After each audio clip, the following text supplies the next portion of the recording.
नमस्कार। संसद इस हफ्ते में आपका स्वागत है। इस हफ्ते संसद में हुए कामकाज का पूरा ब्यौरा लेकर हाजिर हूं मैं, अमृता चौरसिया।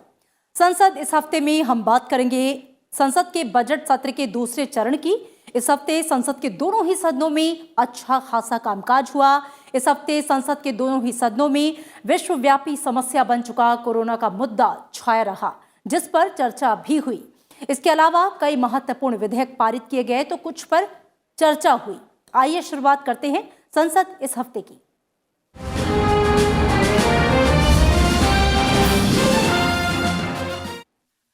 बजट सत्र के दूसरे चरण के दूसरे सप्ताह में राज्यसभा और लोकसभा में शानदार कामकाज हुआ। होली के बाद बुधवार 11 मार्च से शुरू हुए संसद की कार्यवाही में इस हफ्ते राज्यसभा में 2 विधेयक पारित हुए और एक विधेयक चर्चा के बाद लोकसभा को लौटाया गया। लोकसभा में इस दौरान रेल मंत्रालय के नियंत्रणाधीन अनुदान मांगों को चर्चा के बाद मंजूरी दी गई। राज्यसभा में बुधवार 11 मार्च को संविधान अनुसूचित जनजातियां आदेश संशोधन विधेयक 2019 पर विचार हुआ। सदन ने इस विधेयक पर लोकसभा में किए गए संशोधनों को सहमति दे दी। संविधान अनुसूचित जनजातियां आदेश संशोधन विधेयक 2019 में लोकसभा द्वारा किए गए निम्नलिखित संशोधन पर विचार करने का प्रस्ताव रखता हूं। संशोधन का पाठ पृष्ठ संख्या 1 पंक्ति 1 पर 70वें के स्थान पर 71वें को रखा जाए। पृष्ठ 1 पंक्ति 3 पर 2019 के स्थान पर 2020 को रखा जाए। Motion moved. Those in favor will please say aye. Those against will please say no. I think the ayes have it. The ayes have it. The ayes have it. The motion is adopted. Rajya Sabha में 12 मार्च को 2 विधेयक पारित हुए। सबसे पहले दिवाला और शोधन अक्षमता संहिता संशोधन विधेयक 2020 चर्चा के बाद पारित कर दिया गया। वित्त मंत्री निर्मला सीतारमण ने विधेयक पर चर्चा का जवाब दिया। लोकसभा से इस विधेयक को पहले ही मंजूरी मिल चुकी है। कानून बनने के बाद ये विधेयक इससे संबंधित अध्यादेश का स्थान लेगा। NCLT has disposed of 43,102 cases. Out of that 64,523. Out of the total 64,523, the government is fully seized of the difficulties which home buyers are going through. And we have shown clear proactive initiatives that we have taken to sort out the cases which are lying unfinished. Third, for the home buyers, because there was this kind of a indication from some members' speech that you're taking care of the big interests, the promoters of big projects, but you're not bothered about home buyers. That's not true at all, I want to assure the House. What has got to be done in terms of completion of those incomplete, languishing projects, and that is the reason why we have come up with a project, a single window mechanism. 12 मार्च को राज्यसभा से दूसरे विधेयक खनिज विधि संशोधन विधेयक 2020 को मंजूरी मिल गई। केंद्रीय खान मंत्री प्रहलाद जोशी ने विधेयक पर हुई चर्चा का जवाब दिया। विधेयक में खनिज विकास और विनियमन अधिनियम 1957 और कोयला खान विशेष उपबंध अधिनियम 2015 में संशोधन का प्रावधान किया गया है। We have to produce the coal which is we have the reserve, and we should see that the import is reduced. By that we can produce more electricity, and by that to the extent we can reduce the import of oil also.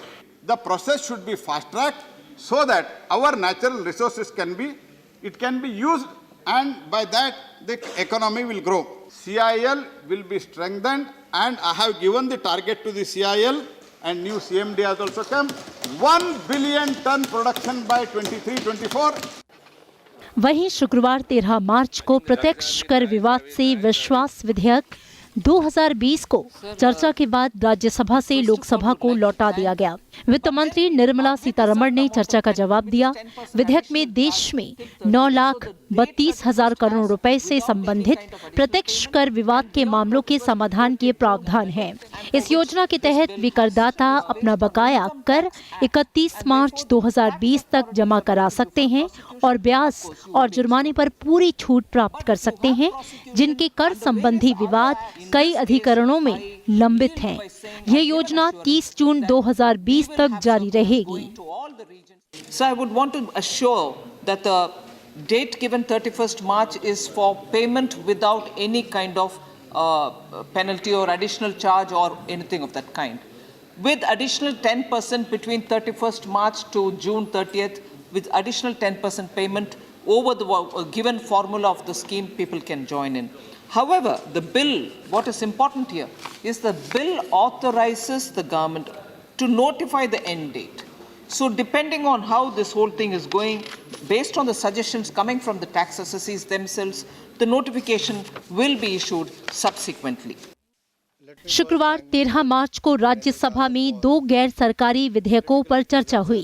केंद्रीय वित्त राज्य मंत्री अनुराग सिंह ठाकुर ने राष्ट्रीय सुरक्षा को प्रभावित करने वाले वित्तीय सेवाओं, महत्वपूर्ण अवसंरचना और प्रौद्योगिकी में विदेशी निवेश विनियमन विधेयक 2018 पर चर्चा का जवाब दिया। सदन के मनोनीत सदस्य डॉक्टर नरेंद्र जाधव ने सरकार की तरफ से आश्वासन के बाद विधेयक को वापस ले लिया। वहीं कानून मंत्री रविशंकर प्रसाद ने लोक प्रतिनिधित्व संशोधन विधेयक 2014 पर चर्चा का जवाब दिया। सरकार की तरफ से आश्वासन के बाद प्रोफेसर SV राजीव गौडा ने बिल को वापस ले लिया। वहीं लोकसभा में वर्ष 2020-21 के लिए रेल मंत्रालय के नियंत्रणाधीन अनुदानों की मांगों पर चर्चा हुई। चर्चा का जवाब देते हुए रेल मंत्री पीयूष गोयल ने रेलवे में निजी निवेश की वकालत की। उन्होंने कहा कि रेलवे आधुनिकीकरण और बेहतर सेवाओं के लिए अगले 12 सालों में रेलवे में 50 लाख करोड़ रुपए के निवेश का लक्ष्य है। रेल मंत्री ने कहा कि सरकार मुसाफिरों पर न्यूनतम बोझ डालकर बड़ी सुविधाएं देने का प्रयास कर रही है। Bureau report, Rajya Sabha TV. और इस हफ्ते संसद के दोनों सदनों में दिल्ली के कुछ हिस्सों में हाल में ही उत्पन्न हुई कानून व्यवस्था की स्थिति पर चर्चा हुई। केंद्रीय गृह मंत्री अमित शाह ने चर्चा पर जवाब देते हुए दिल्ली हिंसा को सोची समझी साजिश बताया। सीरियस टाइप के गुनाहों की जांच 11 मार्च को लोकसभा में दिल्ली के कुछ हिस्सों में हाल ही में उत्पन्न हुई कानून व्यवस्था की स्थिति पर चर्चा का केंद्रीय गृह मंत्री अमित शाह ने जवाब देते हुए कहा कि दिल्ली हिंसा सोची समझी साजिश के तहत हुई। उन्होंने हिंसा में जान गंवाने वालों को अपनी श्रद्धांजलि देते हुए कहा कि पुलिस ने हिंसा को नियंत्रित करने में अपनी पूरी शक्ति लगाई। गृह मंत्री ने कहा कि दिल्ली हिंसा से जुड़े 1100 आरोपियों की पहचान की गई है। वहीं 40 टीमें दिल्ली हिंसा के आरोपियों को पकड़ने में जुटी हुई हैं। ये 20 लाख लोगों के बीच में जो दंगा हो रहा था, इसको दिल्ली में स्प्रेड नहीं होने देना, ये बहुत बड़ी जिम्मेदारी थी और मैं मानता हूं कि इसको बहुत अच्छे तरीके से दिल्ली पुलिस ने निभाया है। ये हिंसा मान्यवर दिल्ली के 4% क्षेत्र और 13% आबादी तक सीमित रखने का काम दिल्ली पुलिस ने किया है।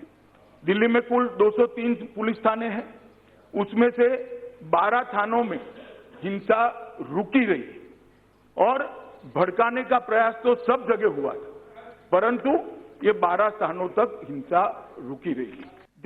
इससे पहले सदन में हुई चर्चा में सभी दलों ने एक सुर में हिंसा की निंदा की। इस दंगे में बंदूक और गोलाबारी से भी कहीं अधिक घातक साबित हुआ। आप मुझे बताइए, किसके घर के ऊपर लोहे के एंगल को जमाकर गुलेल रखी जाती है और एक साजिश के तहत हर 10वें घर के ऊपर एक गुलेल पाई गई, हर 10वें घर को इंगित करके गुलेल पाई गई और ईंटों का जखीरा शायद दिल्ली ने पहले कभी नहीं देखा था। ऐसा ईंटों का जखीरा जो है वो भी यहाँ पे पाया गया। दंगा में ना हिंदू का जय होते हैं, ना मुसलमान का विजय होते हैं, लेकिन इंसानियत जरूर पराजय होते हैं। पराजय अगर होते हैं तो इंसानियत की पराजय होते हैं। राज्यसभा में 12 मार्च को दिल्ली के कुछ भागों में हाल की कानून और व्यवस्था की स्थिति पर अल्पकालिक चर्चा हुई। चर्चा का जवाब देते हुए केंद्रीय गृह मंत्री अमित शाह ने कहा कि दिल्ली हिंसा के मामलों की वैज्ञानिक तरीके से जांच की जा रही है, साथ ही गुनहगारों की पहचान भी की जा रही है। 700 से ज्यादा मामले दर्ज हुए हैं, 200 से ज्यादा लोगों को गिरफ्तार किया गया है और किसी भी दोषी को बख्शा नहीं जाएगा। केंद्रीय गृह मंत्री ने कहा कि दिल्ली में हिंसा भड़काने के पीछे गहरी साजिश थी। इसके लिए हुई फंडिंग के तार की जांच हो रही है। सदन को और सदन के माध्यम से देश को भी विश्वास दिलाने चाहता हूं कि दंगों के करने वाले, दंगों के लिए जिम्मेदार लोग और दंगों के लिए षड्यंत्र करने वाले लोग, चाहे किसी भी जाति के हो, किसी भी मजहब के हो, किसी भी पार्टी के हो, उनको बख्शा नहीं जाता। जो भी दोषित होगा उसको एक पारदर्शी वैज्ञानिक जांच के आधार पर कानून की अदालत के सामने खड़ा किया जाएगा। और सिर्फ खड़ा नहीं किया जाएगा, प्रोसिक्यूशन एजेंसी जब तक कानून उनको दंडित न करे तब तक की सारी व्यवस्थाओं की चिंता बहुत गंभीरता और संजीदगी के साथ करेगी। देश में CAA, NPR और NRC को लेकर फैलाए जा रहे भ्रम को लेकर भी गृह मंत्री ने सदन में अपनी बात रखी। उन्होंने NPR और CAA पर फैली भ्रांतियां दूर करने की जरूरत बताई और विपक्ष के नेताओं को चर्चा के लिए आमंत्रित किया।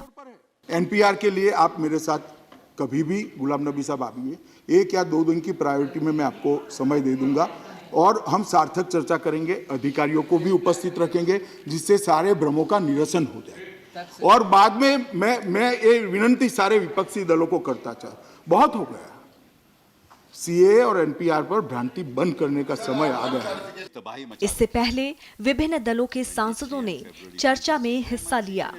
आप प्लीज मत होने दीजिए ये, क्योंकि आप तो कहते हैं सबका विश्वास, सबका साथ, और कहीं ऐसा ना हो कि वो सबका विश्वास आप जो चाहते हैं आप ही पे ऊपर विश्वास उठ जाए। जो कुछ हुआ, तमाम संगठनों के अकाउंट में पैसा आया और समय समय पे निकलता गया और उसी के साथ बहुत कुछ दिखता चला गया।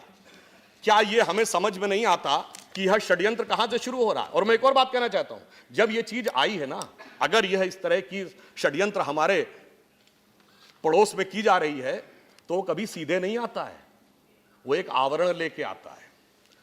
Today, I also want young India to take a look at the pictures of a judge when he's transferred from Delhi. Look at those pictures. You don't need a single word more to say. Enough said.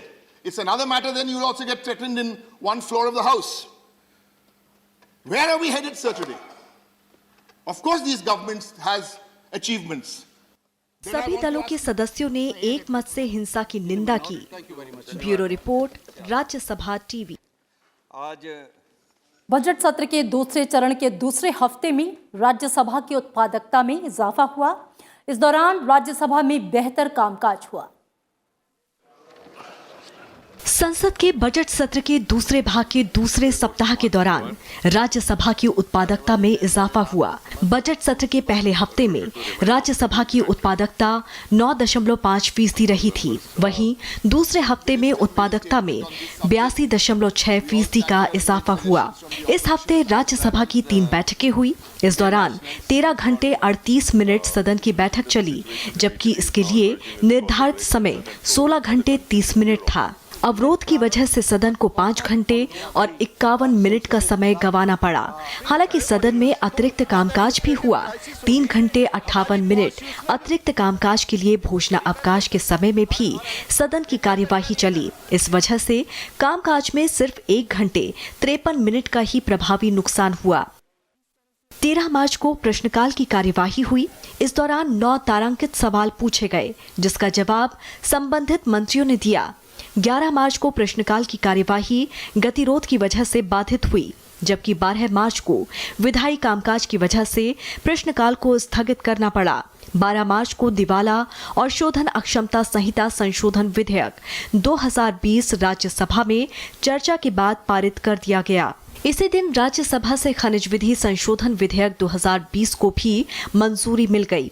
वहीं 13 मार्च को प्रत्यक्ष कर विवाद से विश्वास विधेयक 2020 को राज्यसभा में चर्चा के बाद लोकसभा को वापस कर दिया गया।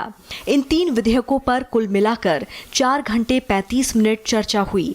इस दौरान 37 सांसदों ने अपने अपने विचार रखे। सदन ने 11 मार्च को संविधान अनुसूचित जनजाति आदेश संशोधन विधेयक 2019 में लोकसभा से किए गए संशोधनों पर भी सहमति दे दी।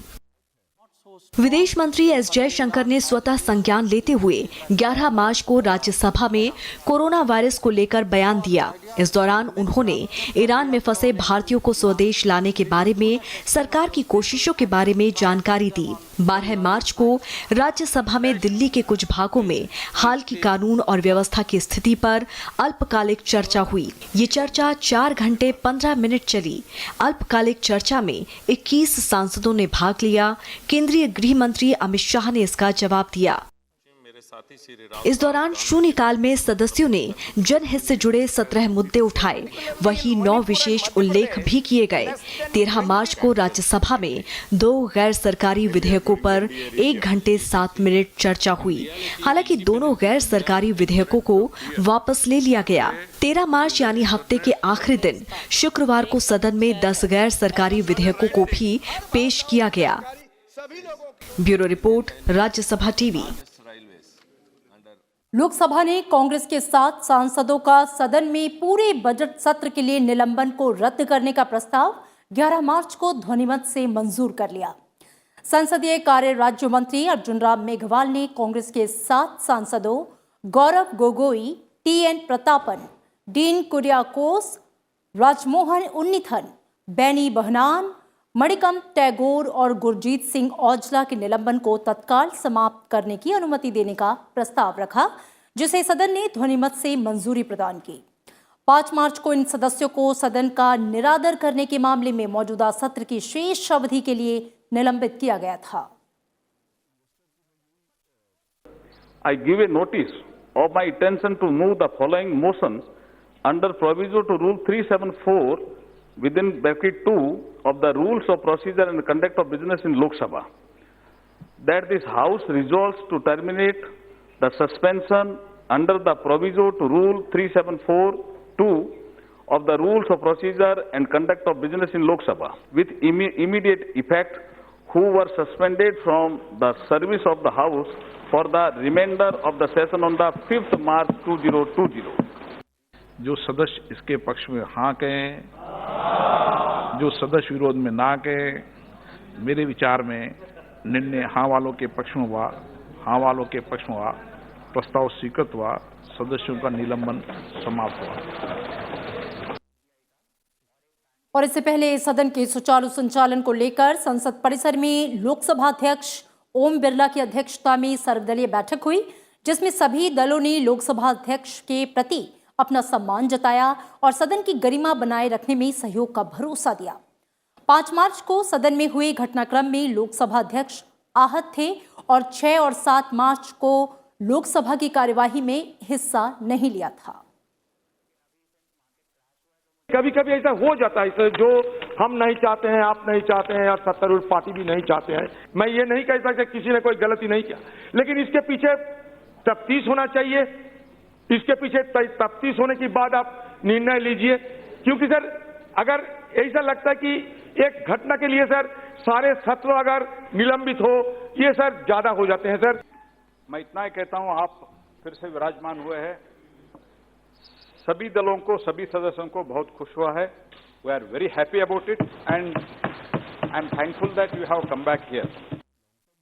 जो कुछ भी घटना पिछली बार पिछले दिनों घटी, मुझे व्यक्तिगत रूप से पीड़ा हुई, व्यक्तिगत रूप से दुखी हुआ। मैं इस आसन पर बैठा हूं, आसन की मर्यादा है, व्यक्ति आएंगे चले जाएंगे, लेकिन आसन की मर्यादा हमेशा बनी रहे। मैं आपको विश्वास दिलाता हूं कि जो विश्वास आपने मुझे व्यक्त किया है, मैं आपके विश्वास में कभी कमी नहीं आने दूंगा। विदेश मंत्री एस जयशंकर ने कहा कि कोरोना वायरस प्रभावित देशों में फंसे भारतीय नागरिकों की सुरक्षा और कल्याण के लिए केंद्र सरकार प्रतिबद्ध है। उन्होंने कोरोना से जूझ रहे ईरान में फंसे भारतीयों को स्वदेश लाने के बारे में सरकार की कोशिशों के बारे में 11 मार्च को राज्यसभा में जानकारी दी।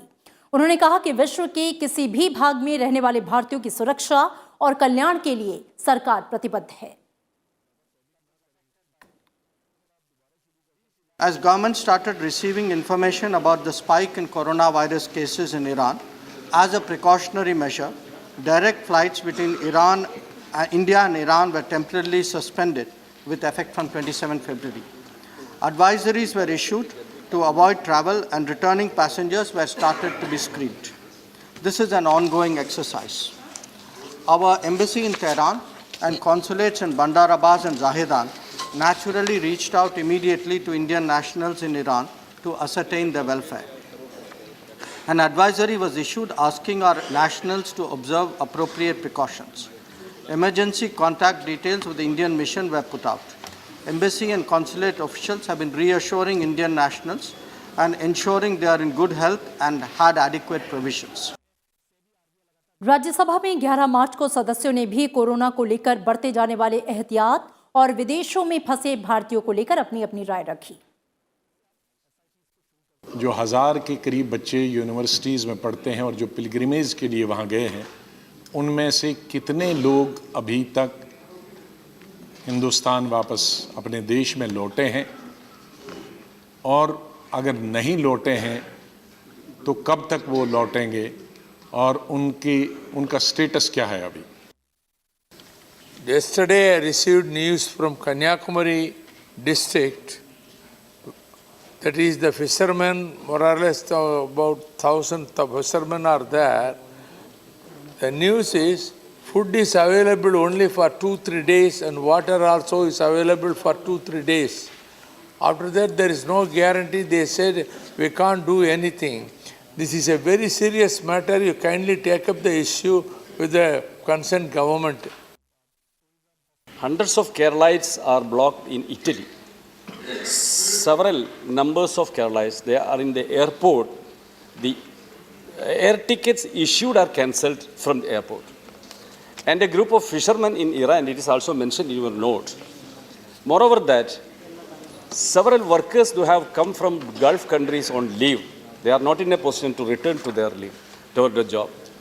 Our Chief Minister requested to Government of India to intervene in this matter and make arrangements for the transportation. That only after screening and testing of those people's samples, and if they are found to be negative, they are brought back. Until then, those who are stranded there, especially the fishermen who are from Tamil Nadu, they are lack of food and water and everything, basic amenities. So kindly please ensure through our embassy that they are fulfilled with their basic needs at least, and also safeguarded from this effect of this coronavirus. Lok Sabha में corona virus को लेकर केंद्रीय स्वास्थ्य मंत्री doctor Harshvardhan ने 12 मार्च को बयान दिया। उन्होंने बताया कि संदिग्ध मरीजों पर कड़ी नजर रखी जा रही है, 30 एयरपोर्ट पर स्क्रीनिंग की जा रही है, बाहर से आने वाले यात्रियों की जांच की जा रही है, खासतौर से विदेश से आए लोगों पर नजर रखी जा रही है। लापरवाही ना हो इसके लिए पूरे इंतजाम है, हर राज्य से रिपोर्ट ली जा रही है। हमारे इस समय देश में 51 लेबोरेटरीज और 56 जगह पर जो है कलेक्शन सेंटर्स, यानी मोर देन 100 प्लेसेस पर हमारी ये एक्टिविटी कोऑर्डिनेट हो रही है। We went up to the extent कि जब ईरान गवर्नमेंट ने कहा कि वो जो वहाँ पर लोग हैं उनको टेस्ट वगैरह करने का उनके पास कोई मैकेनिज्म नहीं है, they can't help us on account of that issue, हमने यहाँ से अपने वैज्ञानिक भेजे, हमने यहाँ से अपनी पूरी की पूरी lab, which is not a simple thing, but you can say the weight of the whole lab is in tons, वो सारा का सारा वहाँ भेजा और अपने वहाँ कोशिश किया कि कस्टम से क्लियरेंस करके हम लैब को एस्टैब्लिश वहाँ पर कर दें और बाद में उस लैब को ईरान को ही डोनेट कर दें। अभी वो कस्टम से क्लियरेंस वगैरह का प्रोसेस जो है एक्सटर्नल अफेयर्स मिनिस्ट्री करे, but when we saw that there was a delay in that, we devised an alternative mechanism जिसमें वहाँ से हमारे वैज्ञानिक वहाँ के लोगों का सैंपल जो है कोल्ड चेन को मेंटेन करके जो उनका थ्रोट का स्वैब है उसको यहाँ लेके आते हैं, यहाँ से हम उसको टेस्ट करते हैं और जिनके नेगेटिव्स आ रहे हैं उन नेगेटिव्स को हम जो है वापस जो है पैसेंजर्स को यहाँ पर वापस ला रहे हैं, उनको क्वारंटाइन कर रहे हैं। और इससे पहले लोकसभा में कोरोना वायरस पर बोलते हुए विदेश मंत्री एस जयशंकर ने कहा कि सरकार विदेशों से भारतीयों को लाने के लिए सभी जरूरी कदम उठा रही है। It is natural that there would be situations of different degrees of gravity in different parts of the world. As a government, we will assess these in terms of their urgency and seriousness and respond accordingly. As the House would have noted, where specific interventions are required, as in the case of Wuhan in China, the Diamond Princess crew in Japan, or now the pilgrims in Iran, we will take necessary action. But these are exceptional situations that require exceptional response. At this time, travel in itself is not recommended as it only heightens risks. Rajya Sabha में 13 मार्च को शून्यकाल के दौरान केरल से सांसद बिनोय विश्वम की ओर से corona virus का मुद्दा उठाए जाने पर सभापति एम वेंकैया नायडू ने कहा कि कोरोना पर किसी भी तरह का डर फैलाए जाने से बचना चाहिए। उन्होंने कहा कि ये विषय काफी गंभीर है और इस पर कोई भी टिप्पणी सोच समझ कर करें। सभापति ने सदन में कहा कि कोरोना का भय वायरस से ज्यादा खतरनाक है। उन्होंने सदस्यों से वायरस पर यथासंभव सावधानी बरतने की सलाह दी। Careful while talking about this, and we should not spread the fear. Today, there is an international medical expert opinion given by Dr. Bruce Lipton. The conclusion, I'm not reading, the conclusion is fear of the coronavirus is more deadly than the virus itself.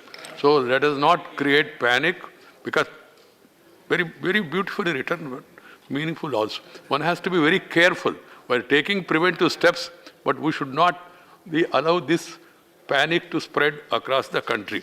And India, fortunately, because of weather, because of our own lifestyle, because of our other things, we are comparatively stronger and we are capable of fighting it back. संसद इस हफ्ते में आज बस इतना ही। दीजिए इजाजत। नमस्कार।